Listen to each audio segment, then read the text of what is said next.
يا صديقي المتابع، ومن كلامنا عن كتاب قواعد الثراء كان بيتكلم فيه الكاتب وبيقول إن أفكارنا بتيجي من المعتقدات اللي موجودة بالداخل جوانا. كلام الناس اللي بنسمعه عن المال وعن مين بيحقق الثراء في حياته، مين بيحقق الغنى في حياته، مين بيعاني في شغله عشان يقدر إن هو يوفر قوت يومه، ومين إن هو بيقدر إن هو بيخلي حياته كلها سعيدة ومستمتع بحياته كلها من خلال أرباحه اللي بتجيله من الفلوس. ففي معتقدات كتير قوي بنسمعها، في أفكار كلام كتير قوي بنسمعه. الكلام ده بيخش دماغنا، في منه كلام بيلمس مشاعرنا من جوه ان الكلام ده حقيقي، فبيبقى معتقد جوانا ان احنا عشان نقدر نعمل فلوس بيبقى في موضوع عناء وشقاء. بيبقى موضوع انك انت لازم تتعب، لازم تتغلب على انك انت في الحياة ديت فيها كتير من الصعوبات.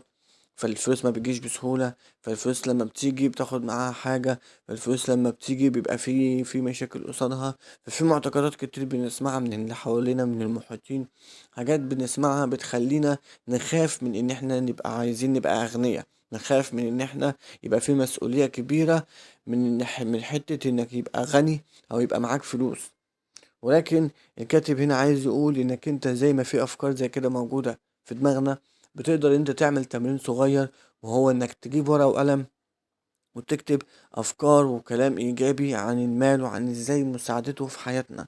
يعني لما يكون عندك وفرة في المال، إيه اللي انت تبقى حابب ان انت تعمله من خير ومن اعمال صدقة، من انك انت تبني وتساعد في اعمال خير، ومن انك انت تساعد حد، وانك انت تعمل شهرية لحد، وانك انت بتعمل حاجات بتخلي المال ده لما بيجيلك بوفرة زيادة. فبيبقى معتقد بيتغير وافكار بتتغير ان المال بيساعدنا في حاجات كويسه جدا رائعه، بيساعدنا في ان احنا نبقى افضل بكتير. فده بيساعد ان المعتقد في دماغك بيتغير بشكل تدريجي، غير اللي الناس بتتكلم عليه. واكترية الناس اللي بتتكلم بيبقى اكتريتهم فقراء، اكتريتهم معهمش فلوس، اكتريتهم بيعانوا في حياتهم، لان معتقداتهم في دماغهم بتبعدهم وبتخوفهم عن انك انت يبقى معاك فلوس. وده كان حديثنا النهاردة.